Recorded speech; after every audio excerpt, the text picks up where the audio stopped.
누가복음 20장 41절에서 21장 4절까지 말씀 교독하겠습니다. 누가복음 20장 41절에서 21장 4절입니다. 오늘은 3월 19일 월요일 아침입니다. 3월 19일자 본문 누가복음 20장 41절에서 21장 4절까지 말씀 교독하겠습니다. 신약성경 142쪽입니다. 누가복음 20장 41절에서 21장 4절까지 말씀 교독합니다. 예수께서 그들에게 이르시되 사람들이 어찌하여 그리스도를 다윗의 자손이라 하였냐? 시편에 다윗이 친히 말하였으되 주께서 내 주께 이르시되 내가 내 원수를 내 발등상으로 삼을 때까지 내 우편에 앉았으라 하셨도다 하였느니라. 그런즉 다윗이 그리스도를 주라 칭하였으니 어찌 그의 자손이 되겠느냐 하시니라. 모든 백성이 들을 때에 예수께서 그 제자들에게 이르시되 긴 옷을 입고 다니는 것을 원하며 시장에서 문안받는 것과 회당의 높은 자리와 잔치의 윗자리를 좋아하는 서기관들을 삼가라. 그들은 과부의 가산을 삼키며 외식으로 길게 기도하니 그들이 더 엄중한 심판을 받으리라 하시니라. 예수께서 눈을 들어 부자들이 헌금함에 헌금 넣는 것을 보시고 또 어떤 가난한 과부가 2렙돈 넣는 것을 보시고 이르시되 내가 참으로 너희에게 말하노니 이 가난한 과부가 다른 모든 사람보다 많이 넣었도다. 저들은 그 풍족한 중에서 헌금을 넣었거니와 이 과부는 그 가난한 중에서 자기가 가지고 있는 생활비 전부를 넣었느니라 하시니라. 아멘. 오늘 말씀은 스토리가 3개가 연결이 되어 있습니다. 예수님은 왜 그리스도를 다윗의 자손이라고 하는지 물었습니다. 오히려 다윗은 그리스도를 주라고 칭합니다. 주라 부른 그리스도가 자손이 될 수 있는 이유를 물은 것이죠. 예수님은 남에게 대접받는 것만 좋아하는 서기관들을 조심하라고 하셨습니다. 또 과부가 헌금함에 2렙돈, 아주 작은 동전이죠. 이것을 헌금하는 것을 보고 뭐라고 하셨냐면은 부자보다 더 많이 헌금을 했다고 칭찬하셨습니다. 왜 그러냐면 그 가난한 과부는 생활비 전부를 넣었기 때문입니다. 이것이 오늘 3가지 이야기가 연결되어 있습니다. 이 본문을 통해서 하나님께서 우리에게 던지는 질문은 이겁니다. 누가 진정한 성도라고 할 수가 있는가? 누가 진정한 성도인가? 어떻게 살아가는 것이 진정한 성도인가? 이것이 바로 오늘의 질문입니다. 첫 번째, 41절에서 44절까지 말씀을 바탕으로 겸손히 배우는 자가 진정한 성도인 줄로 믿습니다. 겸손히 배우는 자.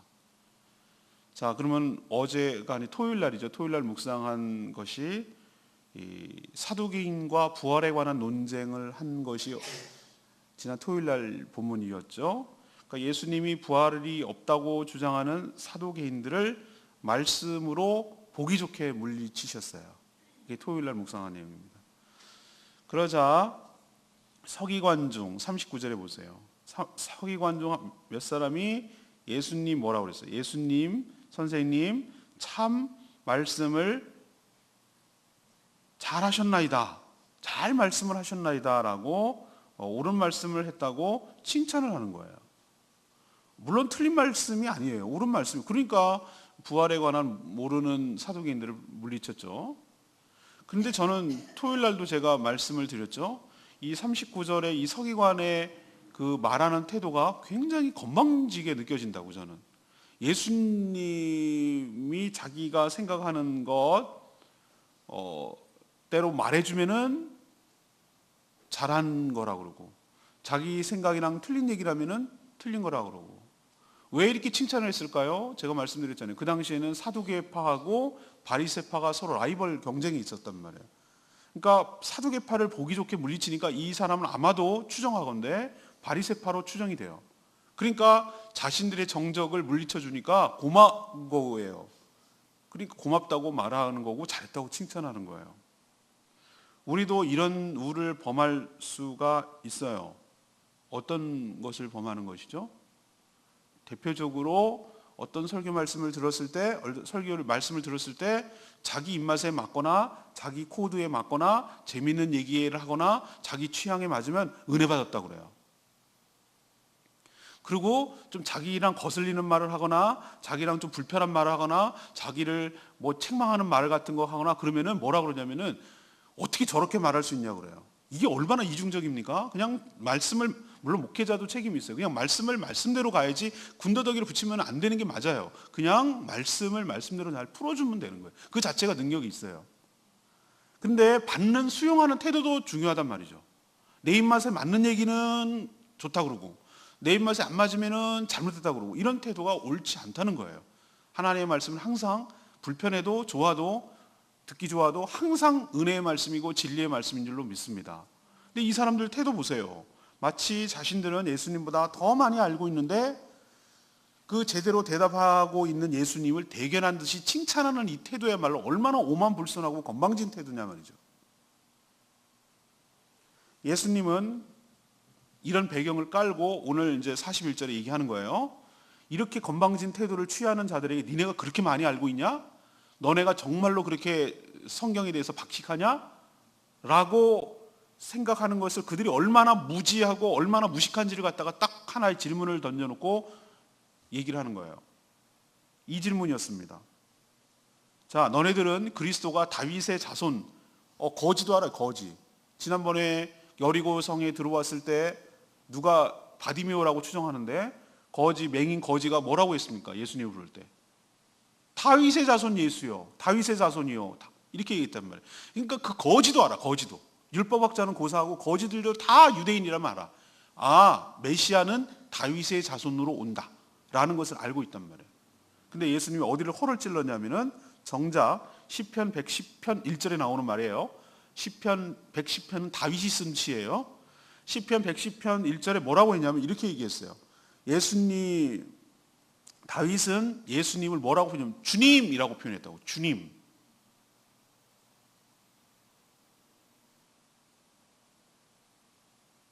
그걸 어떻게 합니까? 42절에 보세요. 주께서 내 주께 이르시되 내가 내 원수를 내 발등상으로 삼을 때까지 내 우편에 앉아 있으라. 이 대명사가 뭔지를 잘 아셔야 돼요.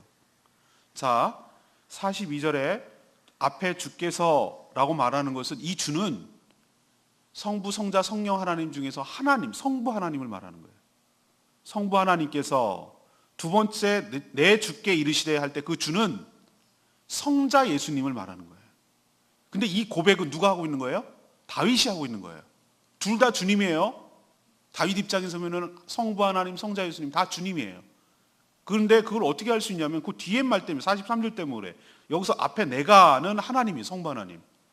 내 원수라고 할 때 거기서 유는 바로 예수님이에요. 너의 원수는 사단 마귀를 뜻해요.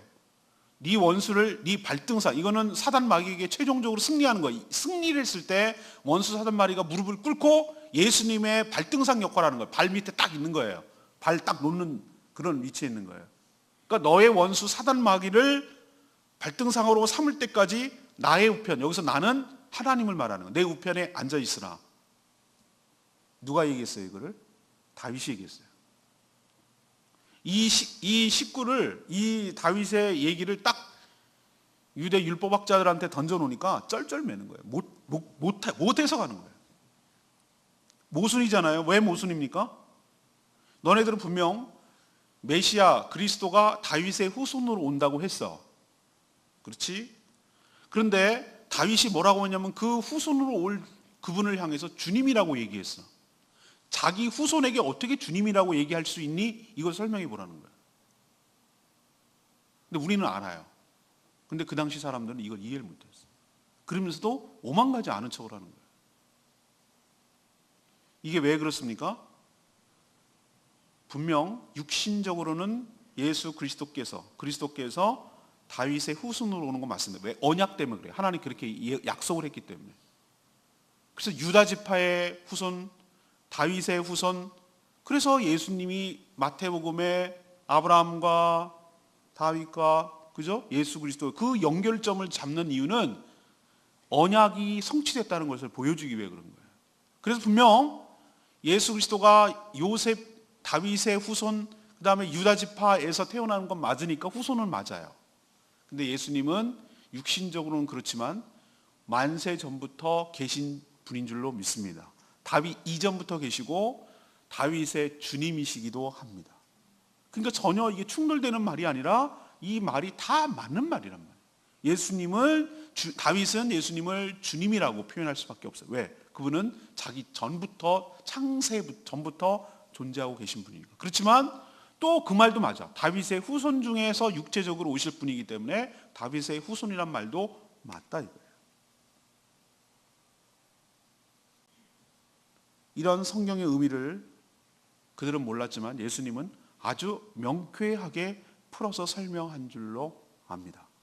그래서 우리는 모든 성경을 어느 프리즘, 어느 걸로 창으로 봐야 되냐면 예수 그리스도의 관점, 예수 그리스도의 시각으로 봐야 될 줄로 믿습니다. 근데 이 무식한 것들이 특히 이단 사이비 교주들은 전부 다 자기 기준으로 풀어요. 자기 기준으로. 모든 이단 사이비 다 100%예요. 100%. 100%는 전부 다 교주의 시각에서 풀어요. 그러니까 이단이 되는 거죠. 우리는 선줄로 생각하는 자는 넘어질까 조심하라. 우리가 늘 말씀에 겸손히 배우지 않으면 누구도 넘어갈 수 있다는 사실을 여러분 깨달으시기를 바랍니다. 제가 방송에도 얘기했죠. 방송에 경건의 삶, 목회 칼럼에도 얘기했어요. 경건의 삶을 배우는 목적. 특히 이단 사이비들이 어디를 공략하냐면은 생짜배기, 예수는 예자도 모르는 사람 공략하지 않아요. 어디를 공략하냐면 어설프게 예수 믿는 사람들을 공략해요. 여호와 증인들이 아무나 전도대상으로 삼지 않아요. 좀 뭔가 성경이라도 좀 들어보고 풍월이라도 읽는 사람을 공격한다고. 그래야 쉬우니까, 이해를 하고 쉬우니까, 그걸 넘어가기가 좋으니까. 여러분 정신 차리고 말씀을 겸손히 아는 척하지 말고 계속 배워가는 저와 여러분 되기를 소망합니다. 저도 늘 배워갑니다. 그럴 때마다 하나님 말씀을 대할 때마다 늘 새롭고 늘 신선하고 늘 그렇습니다. 제 생각은, 제 느낌은 그렇습니다.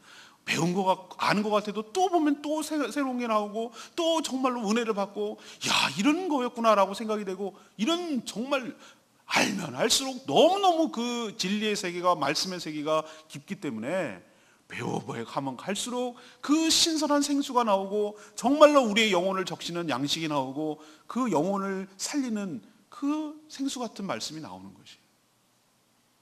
다 안다고 생각하는 거 정말 위험한 생각이에요. 교만한 태도 옳지 않아요. 늘 겸손한 마음으로 배우는 자가 진정한 성도인 줄로 믿습니다. 두 번째, 45절에서 47절까지 겸허히 섬기는 자가 바로 진정한 성도예요. 오늘 질문은 다시 한번 돌아가면 누가 진정한 성도입니까? 이것이 오늘의 질문입니다. 두 번째는 45절, 47절 말씀처럼 겸허히 섬기는 자. 자, 모든 백성이 듣고 있었습니다. 45절에 예수님은 작심한 듯이 누구를 조심하라고 그랬죠? 서기관을 조심하라고 그랬어요. 앞에 방금 뭐라고 그랬습니까? 예수님을 칭찬한 자들이 서기관입니다. 그들을 조심하라고 한 거 잘 들으셔야 돼요. 칭찬을 했는데 이런 말 하기가 쉽지 않잖아요. 아, 예수님 말씀 잘하셨습니다. 아니라는 거예요. 그들의 삶은. 자, 이들은 어떻게 사느냐? 사람의 눈을 엄청 의식해요. 눈에 잘 띄도록 긴 옷을 입고 다니는 것을 좋아해요. 긴 옷, 우리나라 그 양반들 도포자락처럼 이렇게 긴 옷. 뭐 긴 옷 입고 다니는 게 뭐 자기 취향인가 보지. 아니라니까요. 여러분이 그걸 몰라서. 그래서 성경을 배워야 되는 거예요. 긴 옷을 왜 입느냐? 그 옷에다가 성경 구절을 써놓거든. 긴 옷을 입어야 쓸 게 많거든. 성경을 쓸 공간이 많다 이 말이에요. 그러면은 성경을 많이 쓰면은 자기가 어떤 사람으로 비춰지는 거예요. 내가 성경에 대해서 많이 알고, 내가 성경에 대해서 박식하고, 내가 성경을 말씀을 얼마나 성경대로 살고, 이거를 과시하고 살려고 그렇게 입는 거란 말이죠. 티내는 거예요, 티내는 거. 우리로 칠까요? 집안에 가면 현관 입구에다가 내가 주를 사랑하이다 뭐 이러면서 막 액자 이만한 거 걸어놓고 막 예수님 사진 걸어놓고 막 그런데 삶은 엉망이야. 제 말 느낌 오시죠? 뭔지 아시죠? 이게 얼마나 웃기는 일이에요. 네가 뭐 처음은 시작은 미아가 있으나 나중 가게에다가 대문짝만하게 해놓고 가게인지 교회인지 구별할 정도로 십자가 이따만하게 걸어놓고 근데 사기쳐. 그런 것이야말로 얼마나 더 역겹습니까? 오늘 내 기가 막혀서 언론을 이렇게 비꼽디다. 오늘 아침에 난 정말 창피해서 죽는. 이명박 대통령이 교회 장로라는데 스님들한테 뇌물 받았대. 난 진짜 부끄럽고 창피해가지고 오늘 아침 기사에 나요. 오늘 아침 기사. 그러면 차라리 장로라고 하지 말지. 그러니까 우리가 믿는 사람들이 얼마나 더 책임 있게 잘 살아야 되는지에 대해서 두렵고 떨리는 마음으로 가져야 되는데 이 서기관들은 이중적이고 위선적으로 살았다 이 말이에요. 긴 거 이렇게 하고 이렇게 다니는 거예요. 내가 그런 사람이다 이렇게. 제 친구 중에 감리교 목사님이 하나 있는데 그 친구가 목사님들은 여기다 이렇게 스토리라고 그래가지고 이렇게 넥타이 없는 거 이렇게 신부님들처럼 하고 그걸 입는 운동을 해야 된다는 거예요. 너는 입어라요. 넌 입어야 되겠다 내가. 나는 안 입어. 난 자신이 없어. 그렇게. 난 입고 다니면 더 욕먹을 것 같아. 나 우리 교회 본고차도 난 우리 교회 이름 안 적고 다녀. 물론 그러니까 그 막 살아야 된다 그런 개념은 아니지만 거기에 걸맞도록 살아가는 게 중요하지 뭘 어떻게 하는 모양새를 하느냐는 중요한 게 아니에요. 이 서기관들이 딱 그랬어요. 그리고 남들한테 문안받는 거 존경받는 거 엄청 좋아해요. 남한테 문안을 왜 받습니까? 선생님 그러면은 남들이 이렇게 우쭈쭈해지고 존경받는 사람처럼 비치는 것이 자기들한테 굉장히 중요해요. 어떻게 사느냐는 중요한 게 아니야. 사람들이 나를 어떻게 보지? 이게 굉장히 중요한 사람이에요.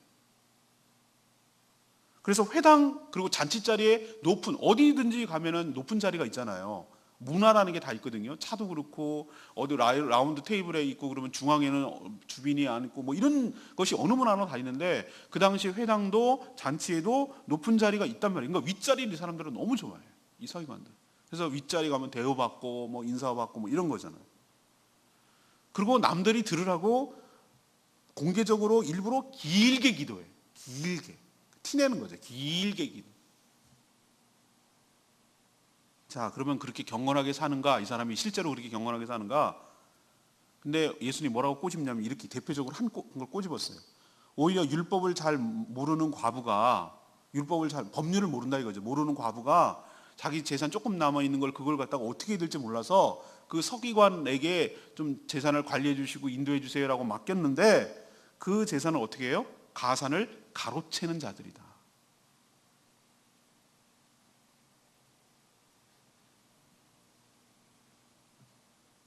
이게 뭡니까? 얼마나 위선적이고 이중적으로 사는 것입니까? 겉은만 경건한 자고 실제로는 악하게 사는 것이죠. 조심하라고 그랬어요. 예수님이 오늘 하나님께서 뭐라고 그랬습니까? 발등상으로 삼을 때까지 내 우편에 앉아 계시라. 부활 승천했을 때 예수님이 하나님 우편에 앉아 계십니다. 왜 우편에 앉아 계시죠? 하나님의 아들이니까? 아니에요. 이거는 뭐를 염두에 두고 쓴 시냐면은 예수님이 십자가 사역을 끝내고 부활하고 승천한 뒤의 모습을 성령의 계시를 받아서 쓴 시가 다윗의 시입니다. 그럼 이 얘기는 뭐냐면은 예수님이 하나님의 명령에 죽기까지 순종한 결과예요. 이 땅에 가라 구경하러 아니 대속의 죽음을 죽기 위해서 가라고 하셨어요. 그리고 죽기까지 순종하고 헌신하라고 하셨어요. 그렇기 때문에 그런 과정을 통과했기 때문에 하나님이 예수 그리스도를 높여주시고 모든 이름 위에 뛰어난 이름을 주신 줄로 믿습니다. 진정한 성도는 섬김을 받는 사람이 아니라 섬기는 자가 진정한 성도인 줄로 믿습니다. 다른 사람들 눈을 의식하는 것이 아니라 하나님의 눈을 전적으로 의식하는 자가 진정한 성도인 줄로 믿습니다. 엄청 생색내고 티내는 것이 아니라 조용히 그냥 소리 없이 섬기는 자가 진정한 성도인 줄로 믿습니다. 서기관들을 조심하라 한 이유가 거기에 있습니다. 이것이 바르게 살아가는 태도입니다. 마지막 세 번째는 21장 1절에서 4절까지 말씀입니다. 전부를 드리는 자, 이 자가 바로 진정한 성도입니다.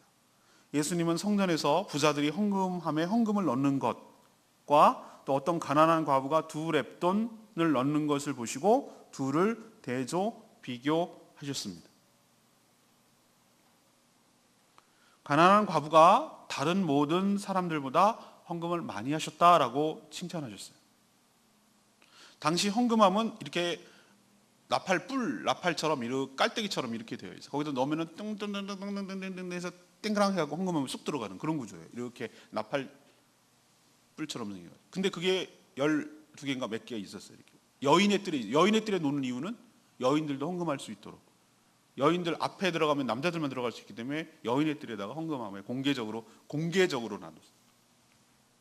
두 렙돈 1데나리온의 126분의 1. 1데나리온은 1땅. 그러면 우리나라 돈으로 잘 받는 게 어느 정도냐면 10만 원이라고 칩시다. 10만 원. 10만 원에 126분의 1. 그럼 100분의 1이면 얼마입니까? 10만 원에 1,000원? 1,000원 맞죠? 네, 그러니까 126분의 1이니까 한 700원? 800원 정도 되는 동전. 두 랩돈을 넣었으니까 한 1,500원 정도를 넣었다고 칩시다. 1,500원 정도. 그러면은 우리도 생각해도 너무 적은 돈이죠, 그죠? 자, 헌금은 하나님께 드리는 거 맞죠? 그러면 중요한 것은 드리는 쪽이 아니라 받는 하나님 쪽에서 어떻게 평가하느냐가 중요하죠. 근데 주님이 누구를 칭찬하셨습니까? 이 과부를 칭찬하셨어요. 그러면은 부자들은 헛돈한 거예요. 헛수고한 거예요. 주님이 이쪽을 더 높게 평가했다는 거예요. 왜 그렇게 평가하죠? 헌금은 상대적이에요. 부자들은 이미 충분한 돈이 있었어요. 그래서 거기서 자기 딴에는 많이 드렸을지 모르지만 자기 전체로 보면 극히 일부를 드린 거예요. 많은 중에 1억, 10억 재산이 있는 사람을 갖다가 10만 원 이렇게 드린 거랑 1,000만 원밖에 없는 사람이 드린 게 10,000원만 드린 거랑 객관적으로 보면 10분의 1을 드렸기 때문에 100만 원을 드린 사람이 10만 원을 드린 사람이 훨씬 더 많이 드린 것처럼 보이지만 주님의 시각으로 보면 그렇지 않다는 거예요. 가난한 과부가 남들 보기에는 아주 작은 동전, 우리나라 500원짜리 동전 딸랑딸랑 2개를 던졌다고 칩시다. 동전의 최고는 500원이니까 우리나라. 그렇지만 하나님 입장에서 보면, 또 그녀의 입장에서 보면은, 주님 보시는 입장에서 보면 그 과부는 생활비 전부를 드렸으니 다 드린 것이에요.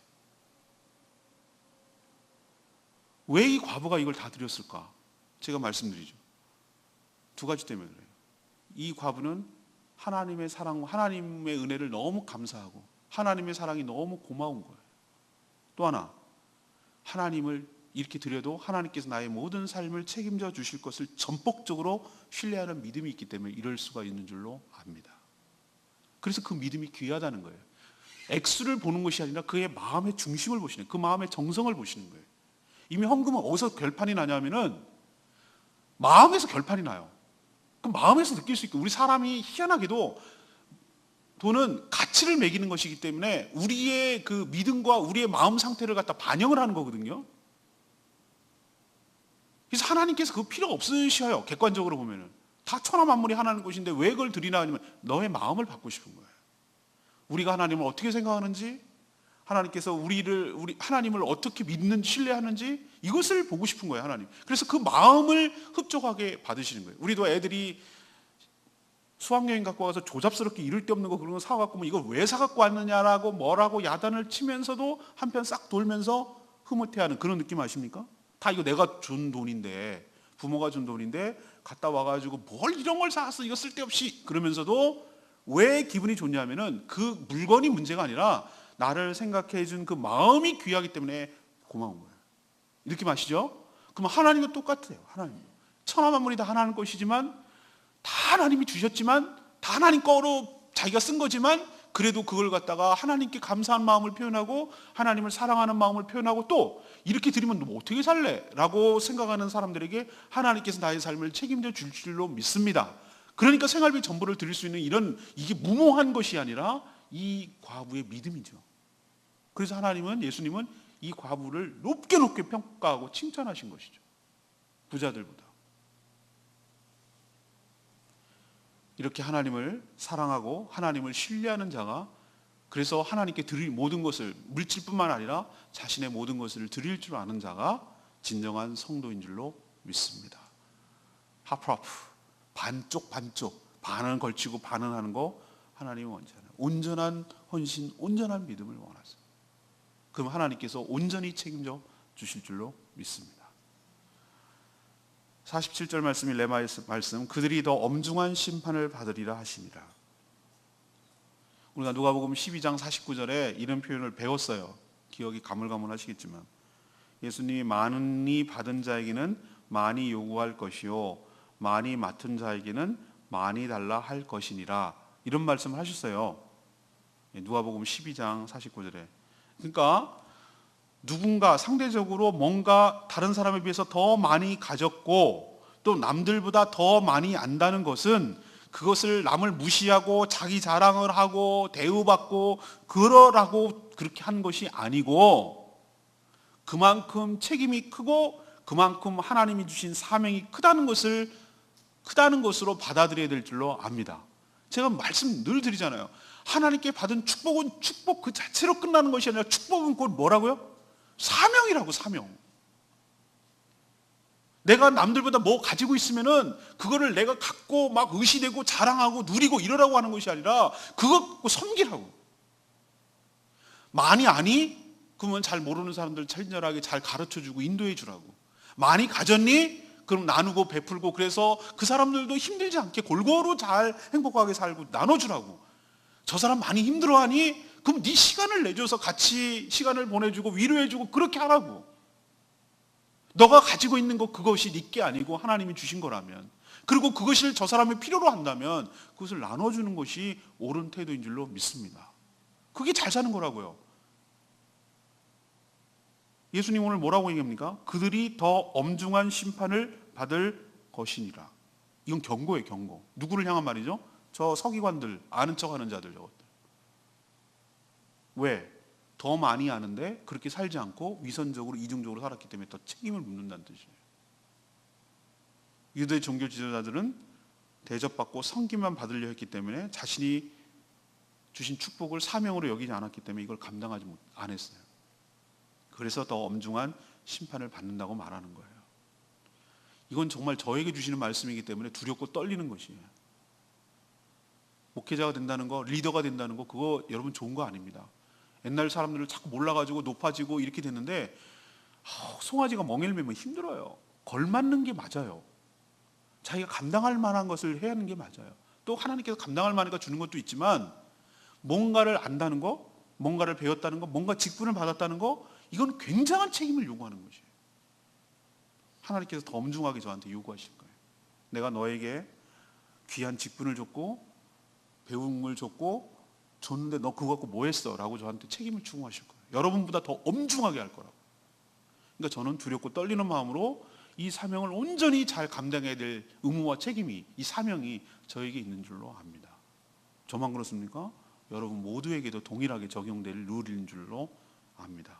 그러니 늘 배우고, 오늘 세 가지 얘기하는 거예요. 늘 배우고 섬기고 드리는 자세로 사는 것이 참다운, 참된 성도일 줄로 믿습니다. 오늘 세 가지 말씀드렸어요. 누가 진정한 성도입니까? 겸손하게 배우는 자입니다. 아는 척하고 잘난 척하지 말고. 두 번째, 겸손하게 섬기는 자입니다. 대우받으려고 하지 말고. 세 번째, 자신의 전부를 온전히 헌신하는 자입니다. 여러분도 저도 이렇게 살아가는 복된 인생 되기를 축복합니다. 오늘 말씀 붙들고 기도하기 전에 569장, 찬양집 569장 부르고 기도합니다. 찬양집 569장입니다.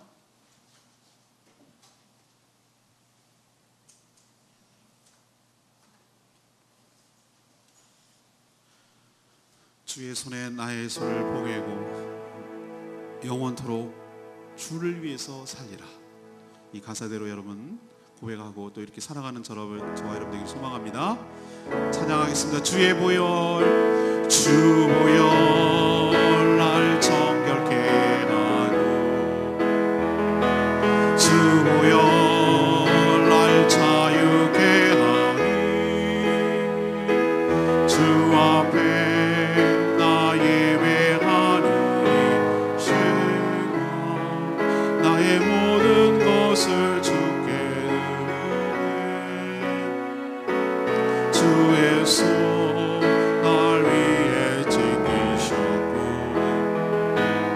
주의 날 위해 맡기셨으니 이제는 내가 사는 것이 아니라 오직 주를 위해 사는 것이라.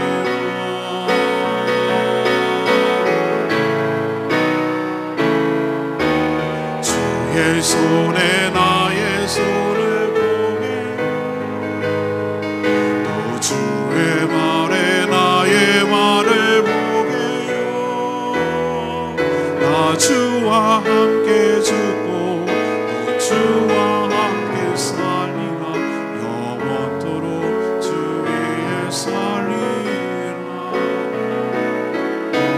주의 손에 나의 손을 보게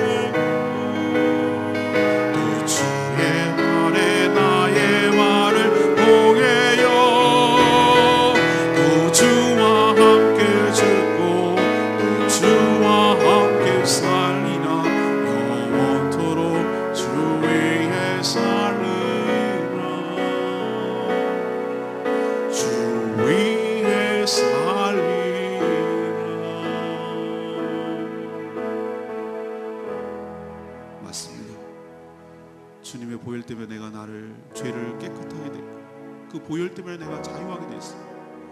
그럼 이제는 내가 어떻게 살아야 되겠느냐? 정말 영원토록 그와 함께 죽었으니 그와 함께 살 것이니 영원토록 주를 위해서 살아가는 복된 인생 되기를 원합니다. 우리가 결단하며 주님 부르며 하나님께 나아가겠습니다. 주의 아버지, 주의 손에 나의 손을 보게 또 주의 말에 나의 말을 보게요.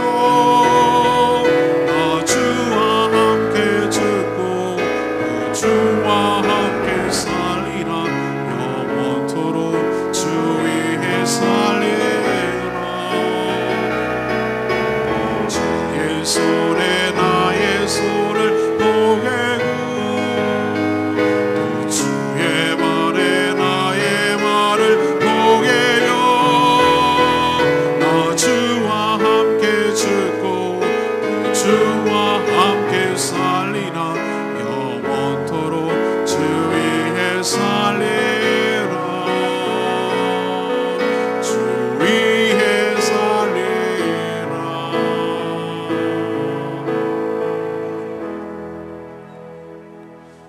하나님, 오늘 말씀을 통해서 누가 진정한 성도의 모습인지 깨닫고 도전을 받습니다.